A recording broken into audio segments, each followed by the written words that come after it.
and we're live with our 298th episode of Absolute AppSec. I'm Ken Johnson at CK Tricky on social media, joined by my co-host, Seth Law at Seth Law on social media. Seth, say hi. Hey everyone, welcome back to another episode. Excited to be here. As always, we've got a fair bit to talk about. Feels like there is always a fire going on in NPM lately. And yeah, just news in general. There's quite a lot happening in the security space, so always something to talk about. Before we get into it, though, I did want to mention that we do have the Harnessing LLMs course available.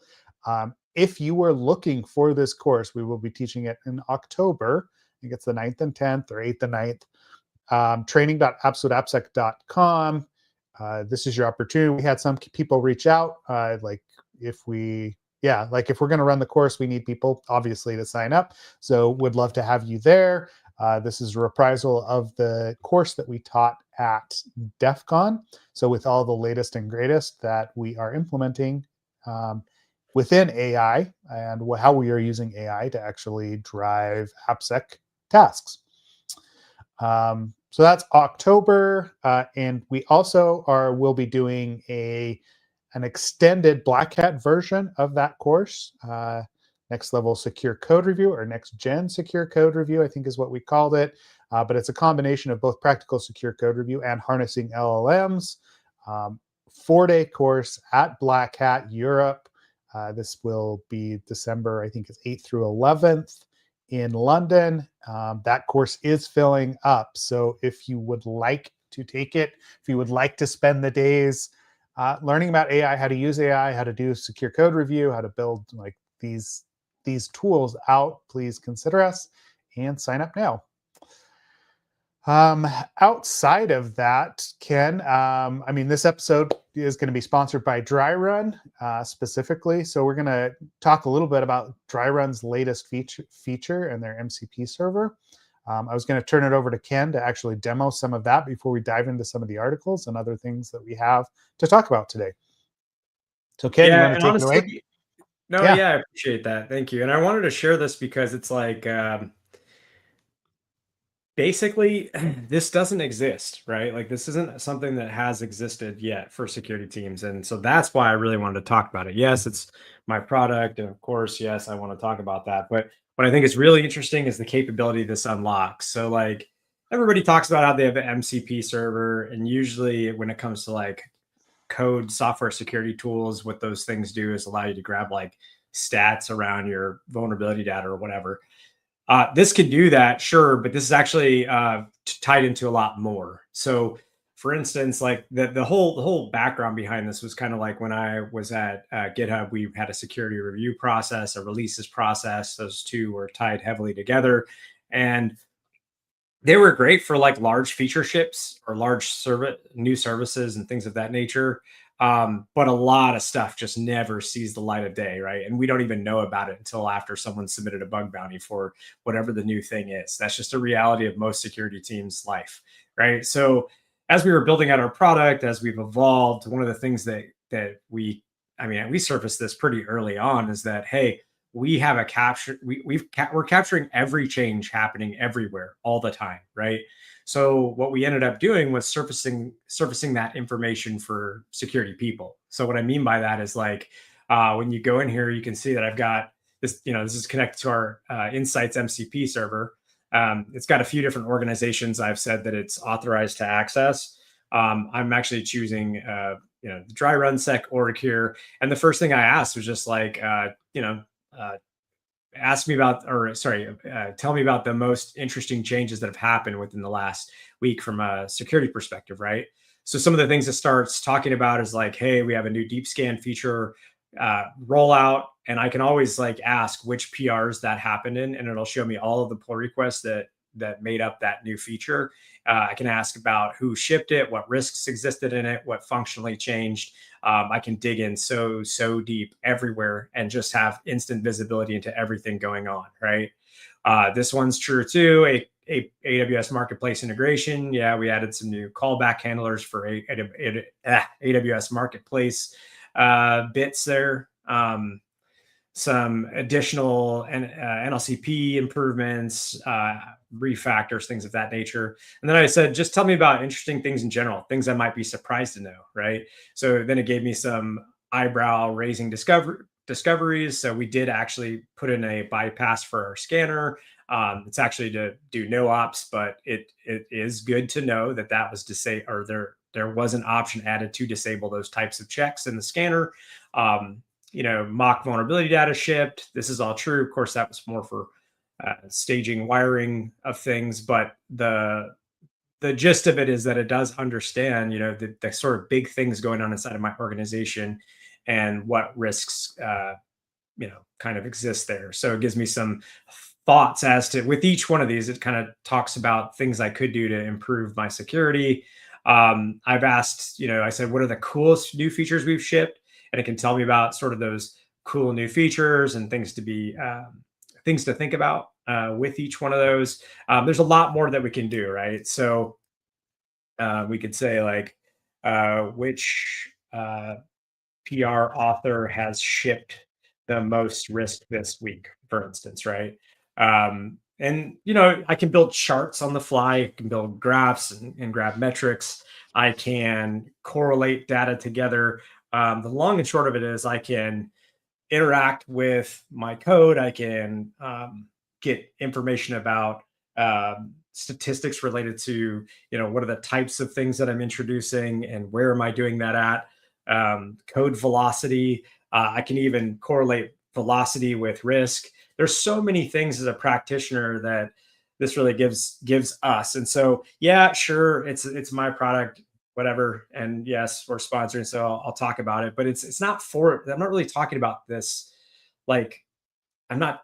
I guess I'm not bringing this up just to promote a product. I'm trying to explain that, like, in this new world where we're leveraging AI and automation around AI to manage our programs, we are uncovering like new capabilities that just they never existed. How else would you have figured out what was shipping? How else would you have figured Yeah. out? And I mean like everything that's shipping, even small discrete like little Git patches where one line of code changes somewhere, right? That just didn't exist, Seth. I mean, that's why this Yeah. is Well, and this going has to be. always been it, right? Like we've talked about this for a long time. Like people have like GitHub actions that they build to like stop dangerous things, or even I think back to the days that when you were at GitHub trying to monitor like all of these different projects as they go out the door. There's only so much time that anyone on the ProdSec or the AppSec team has to review PRs, right? Or to review patches as they go out the door. So having this ability to just historically look back quickly and answer these questions is pretty incredible. I mean, the way that I'm looking at this is very similar to initially how we were looking at the AI assistants built into Windsurf and into Cursor, Copilot, that you could ask questions about a code base, right? Like have it actually go do that. But now you're expanding that out to, hey, the full organization and everything that's going on and changes over time. So not just the static look, because we could always go in and do IDE searches for various things, but when those dangerous actions happen, this is the sort of thing that becomes invaluable. Like it's not necessarily only a ProdSec function at this point. This is something that the monitoring team, that the SOC is probably going to want insights into, right? Right. Yeah. Well said, by the way. No, Well you're said. absolutely Yeah. right. Okay, yeah, you're absolutely right. We're seeing engineering leaders use this. Yeah, it's just, I don't know. It's like it's just, it blows my mind what we're finding and surfacing to people. And this was the one that just sort of, like one of the, to your point, actually, one of the, about the like code fixes in Cursor, one of the videos that Pete on our team made internally was actually using this insights to locate the riskiest PRs, drive down into why they're risky, and then actually used, and this was all I think within Cursor, then use the IDE to go. I think he used, I think he had like maybe a GitHub MCP tool installed as well. And so then Mhm. he just had it mitigate the vulnerabilities and submit PRs for it and automatically Yeah. assign essentially, a bot to go fix those, and then reviewed whether or not the fixes made sense. They did make sense. So it was really cool in like seconds to see him identify the riskiest PRs, assign a bot to go fix those, and then validate that the fixes actually work. Very, very cool stuff. So, anyway, it's Yep. just a new capability that, like I said, keep building on top of. But I thought it was just so cool. I had to share this one. I don't talk about all of our features, but this one was important to share. It's really Yep. big deal. It's sweet. Yeah. Yeah. I mean, like you've probably seen it if you're on LinkedIn, like it's been promoted, but if you haven't, go check it out.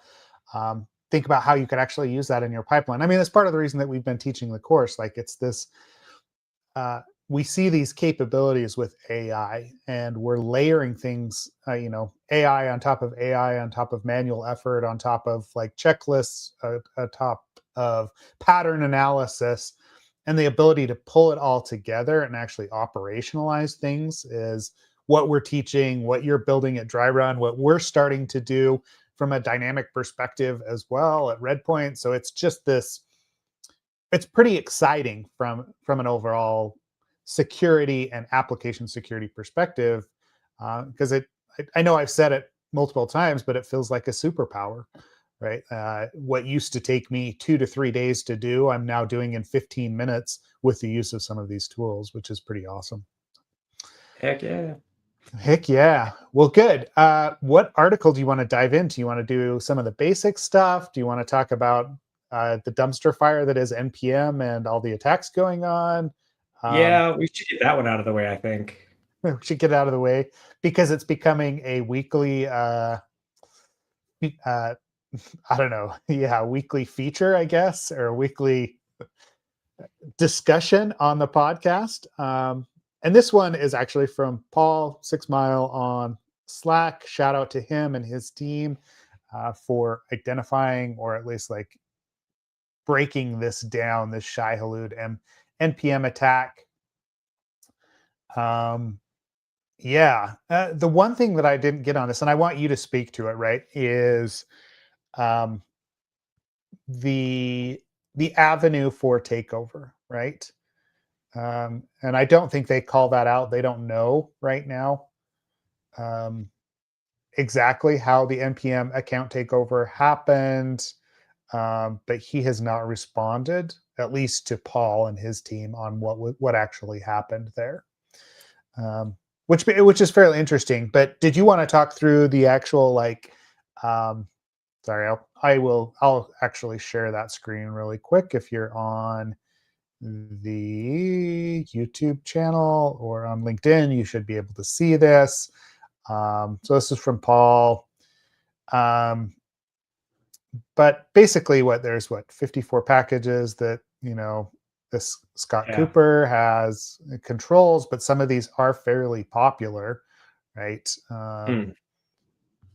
Yeah, I mean, I've seen Yeah, Koa 2 show up recently, right? Like that one, like a lot of these are, dang, yeah. yeah. I mean, I The had to put tiny out a pillar package. You did have to put out a Yeah, message on internally, it. I was like, Sorry. "We're not updating. We're not." No, yeah, I was just like, sorry. They're just saying like I had to message everybody and be like, "Hey, we're not updating right now. Yeah, no npm libraries are getting updated at the moment." And of course, I shared internally with everybody what's going on. But yeah, it looks like, yeah, like you said, a developer with I don't know, something like 38 significant Yeah. packages uh, was compromised. That person doesn't seem to know how they were compromised. At least they didn't at the time of the writing. All of this is so new. Today's September 16th. The blog posts I've seen linked have either September, I think all of them. Hold on. What is Paul's Yeah, linked at? it was like 13 hours ago, right? Like it was pretty recent. I think it was last night, right? Like or early this morning, depending on where you're at on the globe, Yeah. where this actually happened or was identified. Yeah, exactly. So this was really, oh, so September 16th, AEST. That explains it, Australian time. Hmm. Okay. So Right. So the like I said, the author was compromised. It sounded like it was a similar thing where the libraries search for credentials. The thing that's a little interesting is they seem to add workflow files for GitHub Actions and then use those GitHub Actions to, if I'm not mistaken, exfiltrate secrets. Um, and hold on, sorry. Uh, One of the interesting things that I saw, or I was thinking about on this one, is this use of truffle hug, right? Like it actually downloads truffle hug and uses that to identify valid credentials, as mhm, opposed to just trying to go pick up env files, like some of those other techniques that were used in previous malware. This mhm. is using legit security tools subversively, right? Like in a malicious manner. So, but yeah. Yeah, it's like so they sorry, yeah, exactly. So then those right, so the tokens get stolen. There's a bash script that identifies if it finds a GitHub pat, it will identify the repository access for that GitHub pat and use the Mhm. GitHub API to create a malicious branch in the repos that it has access to. And it will, in that new branch, inject a new workflow file. So essentially a new GitHub action. And then that workflow will exfiltrate any secrets that are available to the it says webhook.site endpoint. I'm not sure what that, but I assume like really what matters here is that the GitHub action actually exfiltrates the secrets, right?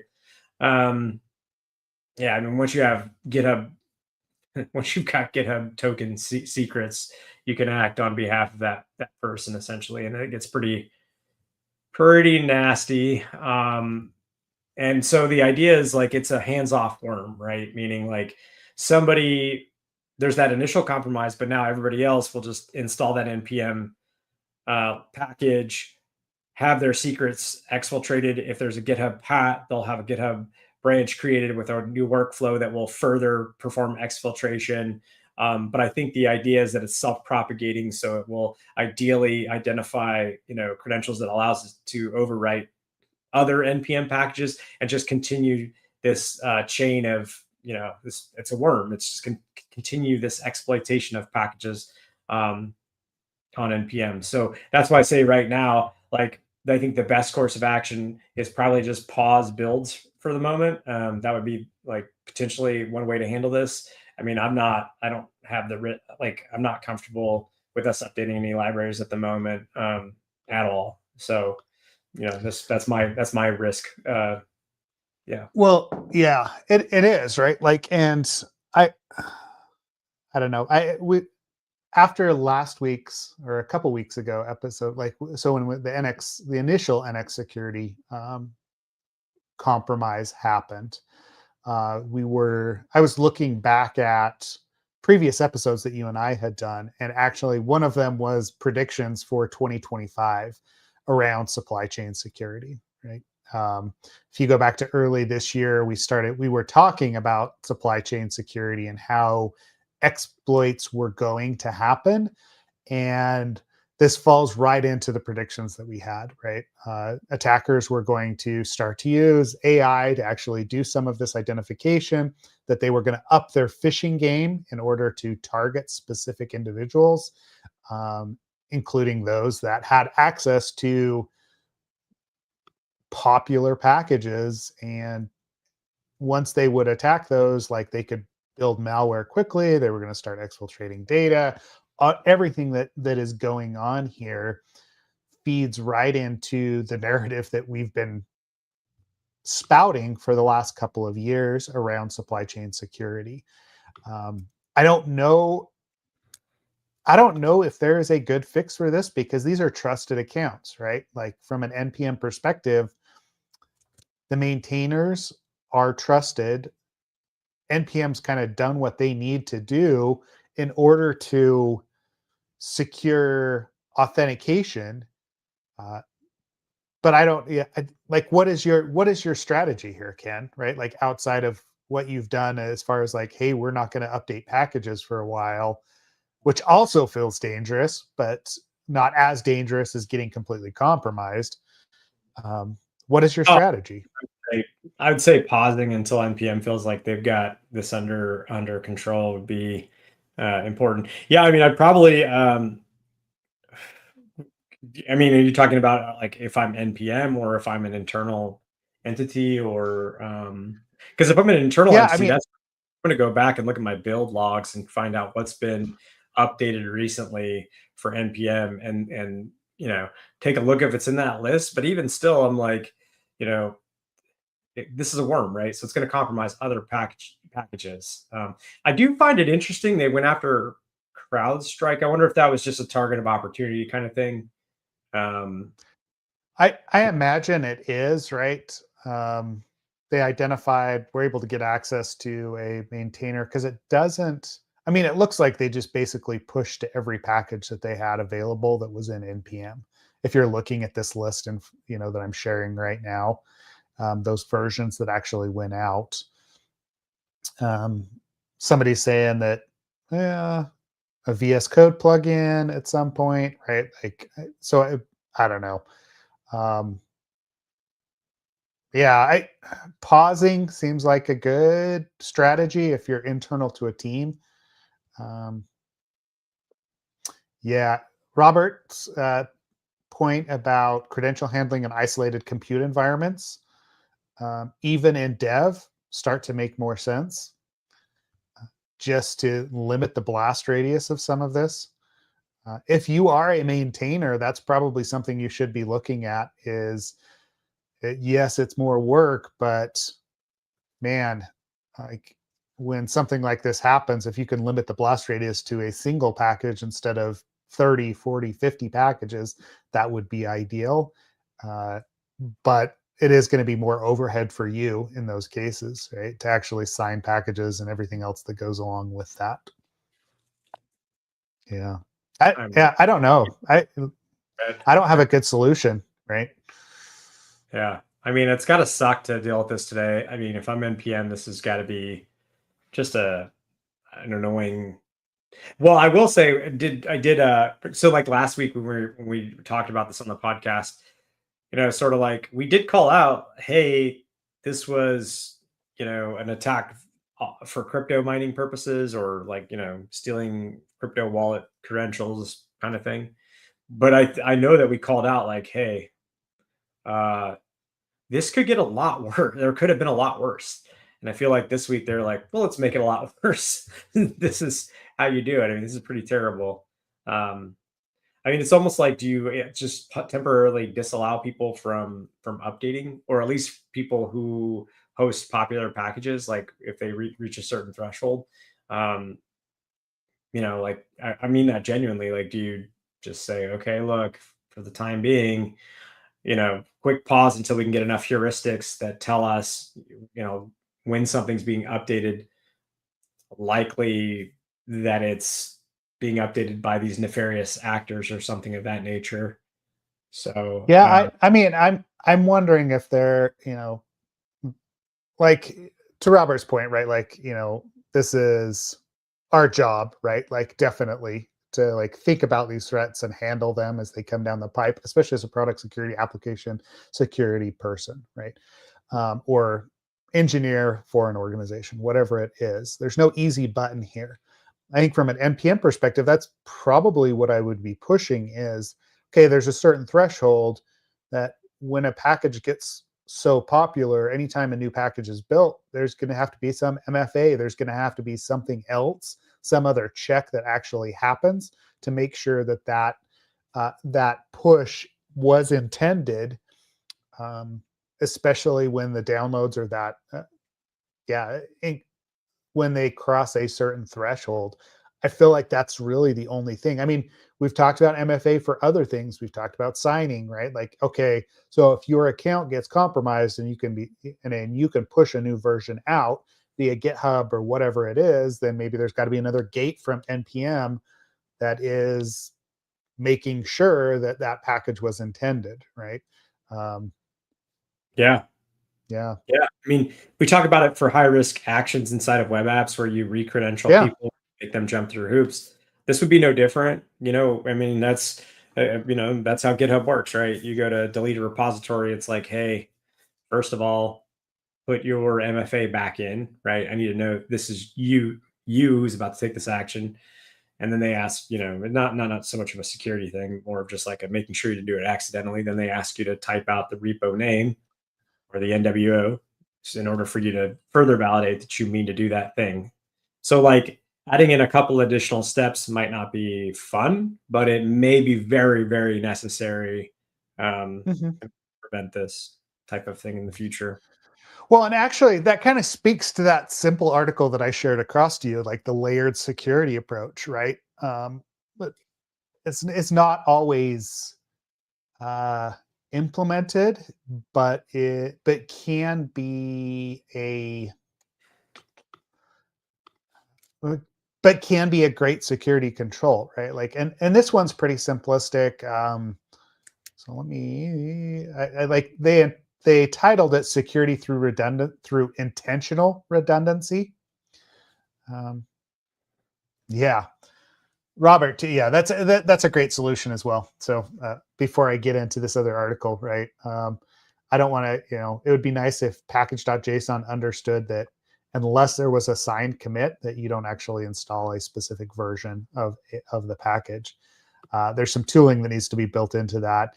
But as an AppSec person, it does feel like that's, you know, again, that's something that we've got to monitor, and we're going to have to figure out a response it sucks, but it's on the client to actually do instead of on the server right now, because that's where cleanup is going to happen.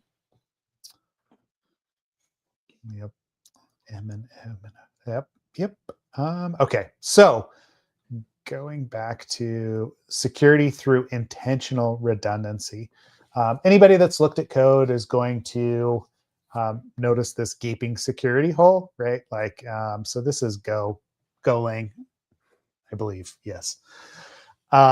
Basically, this is like deleting a photo out of the database based on an ID. This is classic insecure direct object reference. Once you have that ID parameter, whether that's a GUID value or a number, if you have it, you will be able to delete that photo. No questions asked, whether or not that you are the user that's associated with it.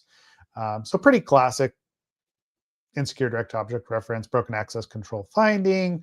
The approach that he talks about is actually adding the owner string to the call itself and making this a standard coding pattern for any retrieval or any especially sensitive data manipulation.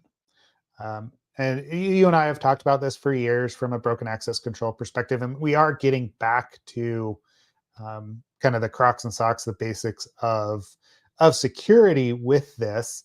But a lot of this goes back to coding patterns, and I mean, security through intentional redundancy. This photo already exists. It already has user object associated with it within the database, and the query is redundant by putting that user ID parameter on there.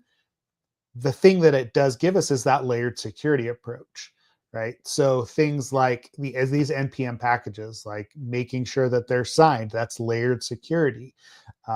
Making sure that the maintainer is the one that actually signed that package, making sure that they have jumped through the necessary hoops in order to push that package, re-authentication, reauthorization. Like, yes, those are not necessarily the most efficient ways to go about implementing security, uh, but they do save us in situations where things go wrong or someone is maliciously targeting your application. So in this case, right, the user ID value is being pulled from the request object, which is actually uh, set up when a user is logged in, right? Like there's all of these different like parameters. That's not something that's manipulated or manipulatable by the user. That ID parameter associated with the user within the session object, that request object, it comes from the database directly, comes from that authentication process. So that deletion will only happen if the user is already authenticated and is associated with the ID parameter. I realize it's pretty simplistic, Ken, but it feels like a good kind of going back to the basics of, hey, we've got to approach this from a layered security perspective. Do No, you have any yeah, thoughts there? dumb it Yeah. down. Totally, yeah. I mean, to dumb this down, it's basically like, hey, and the first function is like somewhere before we call that before we invoke the deletion of that record, somewhere, because we're going to call this function, it's going to delete a record, right?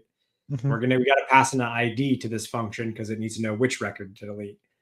And presumably, somewhere before we called that function that's going to delete a record with user supplied input, we've done some sort of authorization, presumably. And we hope that our authorization not only validates that you are allowed to access this endpoint, but hopefully that it also validates that you're able to access that record. That's the dumbest way that I can say it, right?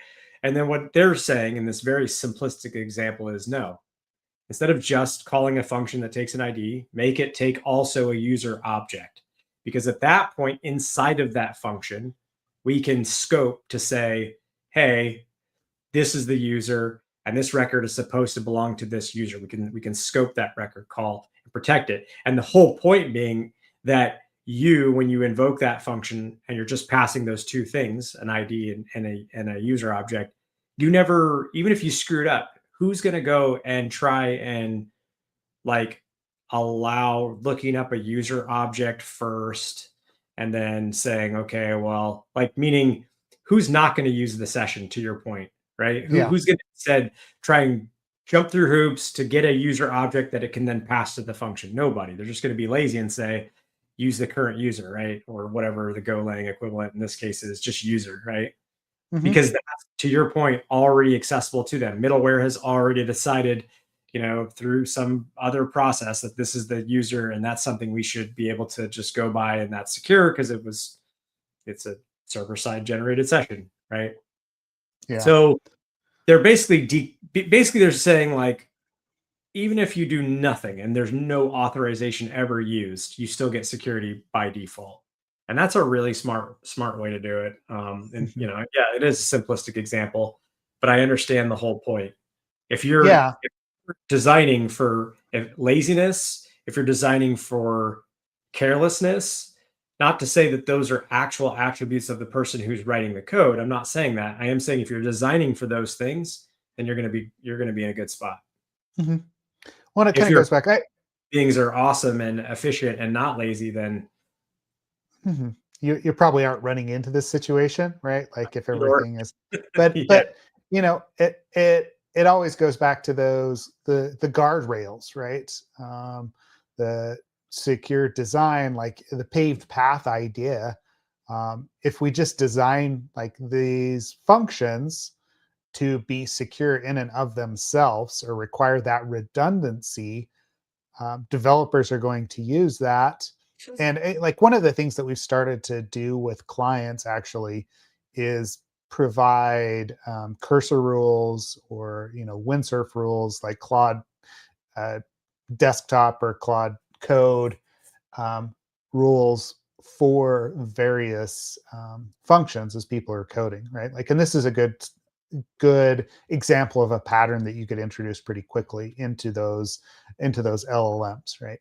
Or yeah the LLM, the IDEs driven by LLMs or utilizing LLMs, um, providing best practices on how to actually do lookup, how to build SQL statements, how to um, prevent injection or do perform authorization, perform any of those typical patterns that you should see should also be in those LLM instructions, so that the developers get that notification earlier. Like make it easier for them to implement something securely than to just go to the lowest common denominator.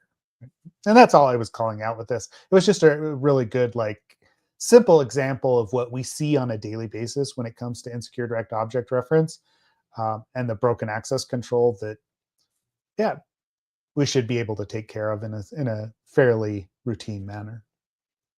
It's always the like authorization that gets applied like that's divorced from the object that's being modified or deleted or updated in some way, right? So, or created or whatever. So what I mean by that is like, it is a very common pattern to have authorization decorators that broadly apply to say, I'm going to use controllers, even if we're not talking about MVC, just controllers to represent exactly that. Things that take HTTP, basically things that take an HTTP request and are going to like do something. They're going to either call a model and update a record, or they're going to return a file or some JSON or something, right? And so what you usually see is an authorization function applied inside of those where it's like I said, broadly applied. It's not about any specific object. It's usually about figuring out who you are. If this has elevated permissions, like an admin portion of the application, do you have those kind of permissions and whatnot?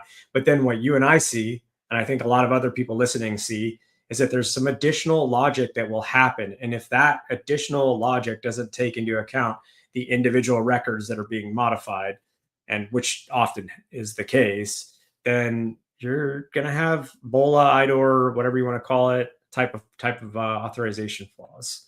Mhm. And so it is nice to see a sort of like, there's the front side middleware before you even get to the controller authorization. And then within the controller, it calling functions to do updates, whether that's in the ORM or somewhere else, which then has its own set of isolated concerns about that specific object. And inside of the function that is responsible for updating, there is some sort of um, some sort of mechanism for validating that the actor updating the object match up authorization wise. Yep. Bit of a mouthful, but it's just all I'm trying to say is like authorization before and then authorization almost after. If that makes sense. Yep. Well, and yeah, it's all about that layered security approach, right? And then making the correct choice the easiest pathway, and that does, yeah. I mean, that does feed into this other article from Frankly Speaking, right? That is actually Maya Kazarovsky, I think is how you say her last name, right? Yeah. Um, but so this was a guest post on Frankly Speaking a few weeks ago from Maya, and she talks about the new commandments of security, right?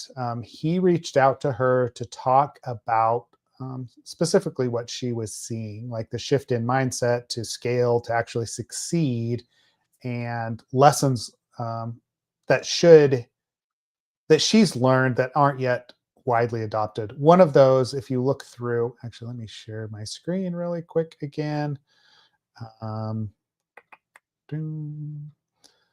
New commandments of security teams, right? And so this isn't just AppSec, but it is very like kind of AppSec focused. But what was it? Number, not usability. One of these is actually, yeah, secure development is the default path. Yeah. So number 6, delegate authority, not just tasks. Allow people to actually choose like the secure choice, or at least make that the easiest choice. But also give them the flexibility to actually dig into other things. I don't know, like if you're looking at this, and we don't necessarily need to talk through the paved paths anymore on this, but um, if you are looking through these new security commandments as you want to, as they have been coined, what is it that speaks to you, Ken? Like, what is it that you would be interested in or want to discuss? Well, I'm going to take 3. So Okay.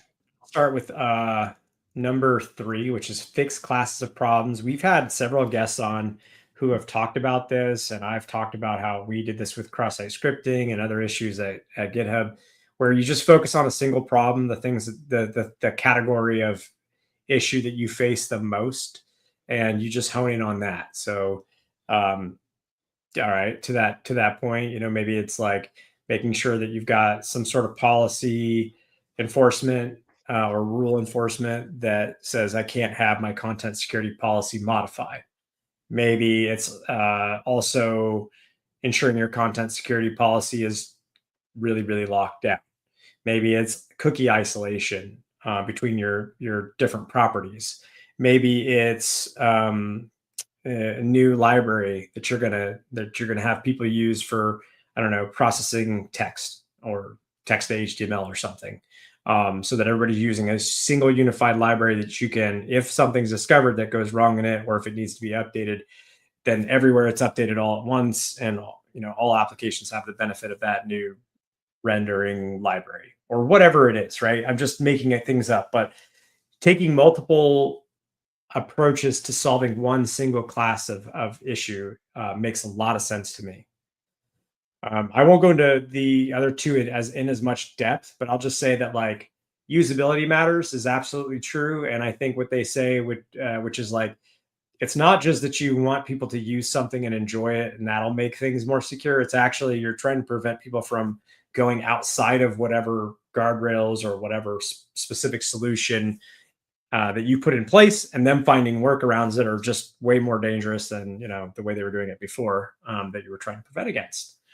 And then I guess like the I prioritizing vendor reviews, I feel like that actually is very personal to me right now. I was kind of like stuck between number two, which is your security problems aren't unique to your organization. I think that's totally true. Yeah. You're trying to over engineer and you're like, whatever. But like prioritizing vendor reviews is personal to me because I've had to submit for so many vendor reviews, right? Like I'm uh, going through all these different sales procurement processes right now. And so I'm filling these out, and I've got another person helping me that fills them out.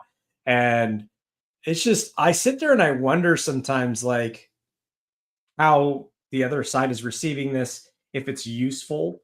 And I think they talk about how people like pretty much get stuck in the or sorry, she talks about how people get stuck in the mud on like you know, basically paperwork. Like, Yeah. it'd be like everything was filled out and filled out to the length that I want. And, is it like, no, this is a meaningful thing that I'm actually going to really uh,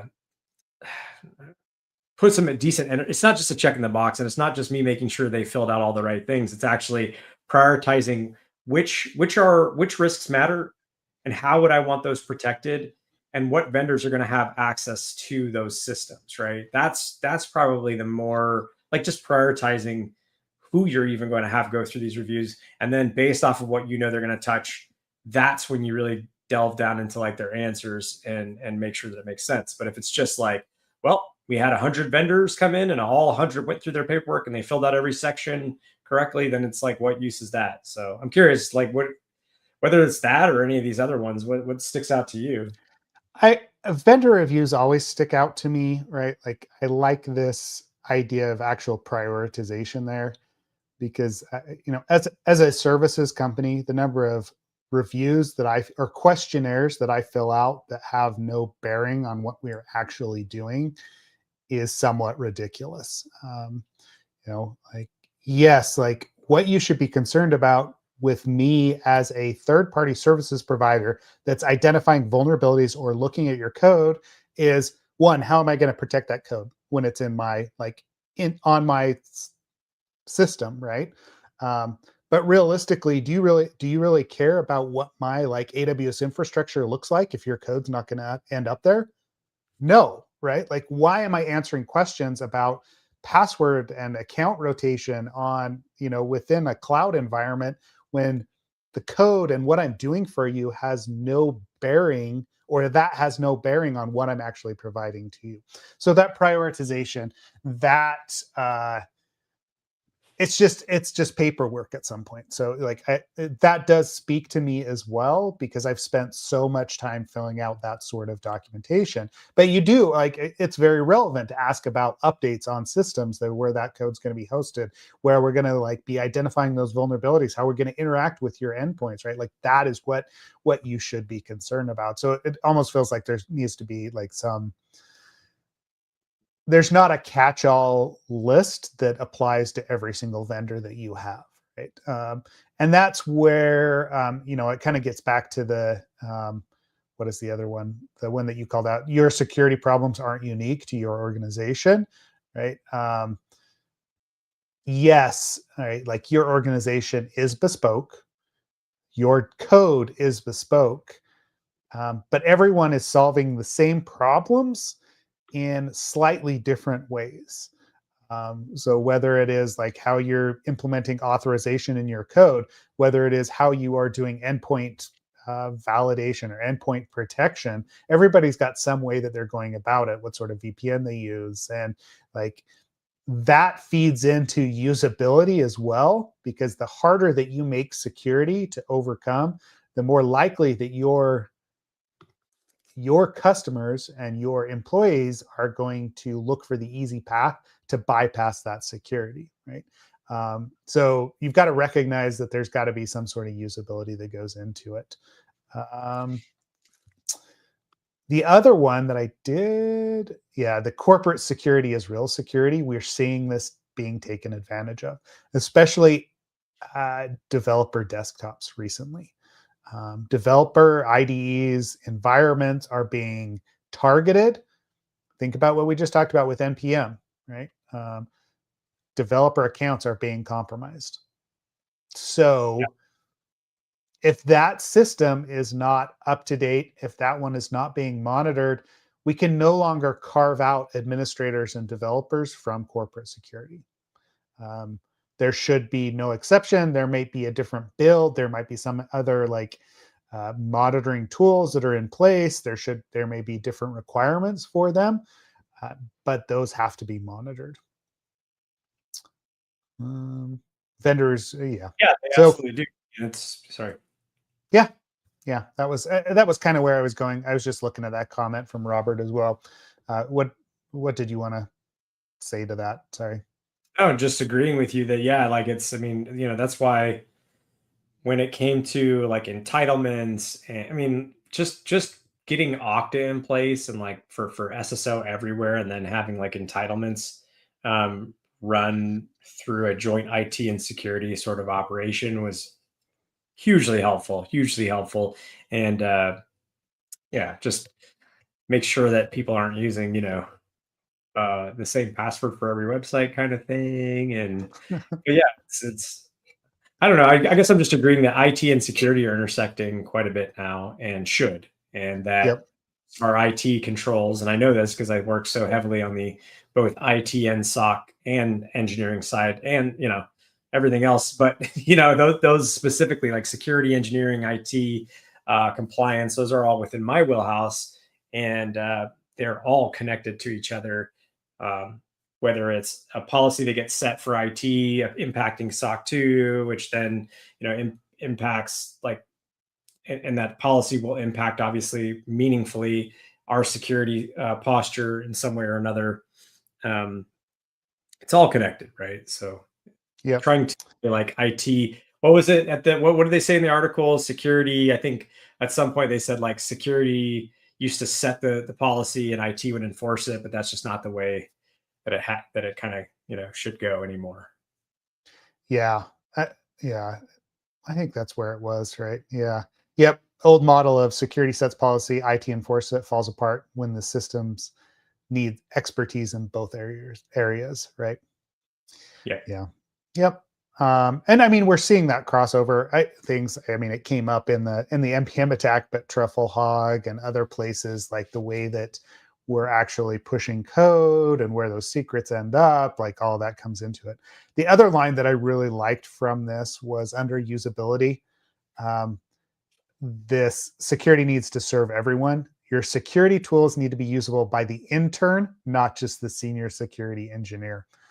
um, yeah, like and specifically in prod security, and AppSec, I think about junior developers need to be able to understand how to implement things securely, and they need to be able to use whatever mechanisms you've come up with. It's one thing when you've built a library, you've built a process that works for the security or for the senior engineers, but we've got to create our process and our tools for that lowest common denominator, because if we don't, then we're never going to get over the hump with the full team. and they're not going to learn that until later on, which means you're going to produce more insecure code earlier in people's careers and all of this that, kind of runs into it. Let's see. Results matter. Yeah, that's great. Yeah. All right. I'm looking through this list again. If there's anything else that I wanted to call out there specifically, anything else that you want to address when it comes to that list? No, but while we're here, I do want to just briefly mention something else on the podcast because Pete. So while we were on this episode, Pete, who I work with closely, has shared this link. Let me put it in here. So, and if you're not familiar with PNPM, so Papa November Papa Mike, PNPM, it's like NPM. It's built on top of NPM, but it's like a faster, more efficient package manager installer for NPM. But one thing that's really interesting about that is that they added new support for delayed updates of your dependencies. So now you can set a time. So like if a new version of a library gets pushed, you can say, I want X amount of time between when that new library was pushed and the time that I update it.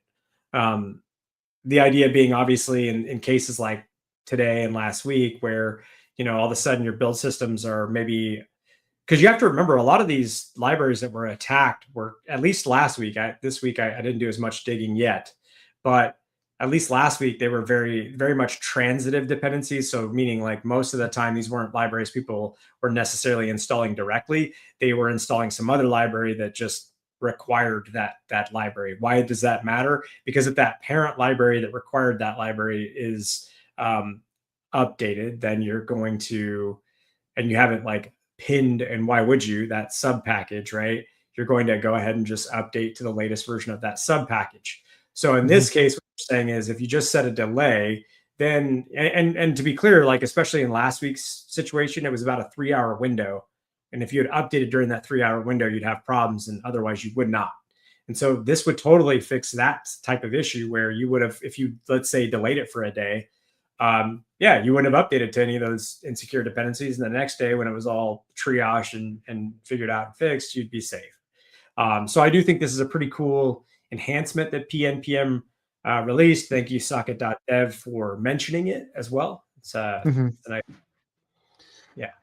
Yeah, it feels like the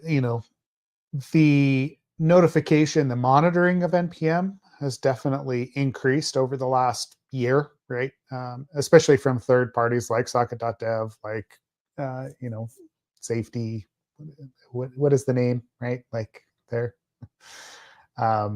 Getsafety.com, where Paul's at. Like there's a lot of people that are actually watching that ecosystem. So the attacks, when they happen, are being identified within a fairly reasonable amount of time. Now, like reasonable can be disputed depending on whether or not you were actually hit. But this is a good way to get around it, right? Like, hey, guess what? New packages just have a 24-hour hold. Or, right, like if you really feel like a need, like even just like a 12-hour hold would probably be better than immediate, right? After things get released. Cool. Yep. Yeah, that's a good call out. And this is a good strategy to use. Again, something to put in your back pocket to implement.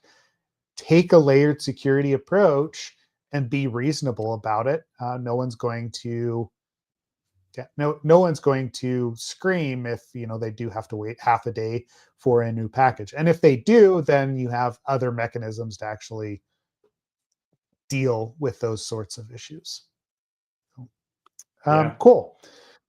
Well, good. We're at 11 o'clock. I know we had one other article that I guess we'll put into the newsletter. And this is also a notification for anyone that's not signed up for the newsletter. We do post a summary of the episodes on a weekly basis. They go out usually on a Friday, and have other articles that we don't get to during the podcast that we will post in there, as well as a couple other items and related episodes. So check out absoluteappsec.com, sign up for the newsletter if you have not done that up to this point. But yeah, anything else you want to call out today? Are you going anywhere else from a Yeah. So next conference Monday, perspective? that's Uh-huh. this Monday coming up, 22nd, I'll fly to Vegas for again, again for Enterprise Tech Leadership Summit. It's held at the Fontainebleau in Las Vegas. So I'll be there working a booth for 3 days. So it'll be 23rd through the 25th. Then I know next month, hold on, give me 1 sec to figure out the dates on this one. I believe I'm going to, so it's not even next month, it'd be, it's like the following week. But anyways, I think I might be going to this HuSecCon. It's in Houston, September 30th through October 1st, maybe. So yeah, that'd be not this upcoming week, but the following week, it sounds like. But anyways, so I've got a couple weeks of busy travel coming up, and then back to normal. But, yeah. Cool. What about you? Yeah, well, B-Sides Cache Valley was last week, or B-Sides Cache, right? There's a B-Sides Red Rocks that's actually in St. George. It's about an hour or so outside of Vegas, close to Zion National Park and a few of those other national parks down in southern Utah. That's in November. Prior to that is actually St. Con. I'm helping around the AppSec community at St. Con this year. That's the same week as LasCon, sadly. So I always have to kind of pick and choose, but I've been helping out build up the local application security community. So I'll be there. And then just Black Hat Europe is the next big thing. Like that's the next big travel for me outside of like small client visits here and there. But but along those lines, Ken, that means that we probably won't be recording an episode next week if you're going to be at ETLS. So that's a good point. We probably will not be able to do. I probably will not be able to do next week. I was going to say, oh yeah, just a reminder, because you called it out at the beginning of the episode. People reached out to us to put the harnessing LLMs course out there. That wasn't our idea. I have reached back out to you all to let you know that we put the course up there. So go ahead and sign up. Obviously, if no one signs up, we'll just move the course. But you all asked for it, so it's up there. So go ahead and sign up now. I did it. We did it. So we did it. Otherwise, it's available for you. Move the course. So just heads up there. Yeah, we do need a certain minimum to actually sign up for it in order to make it worthwhile.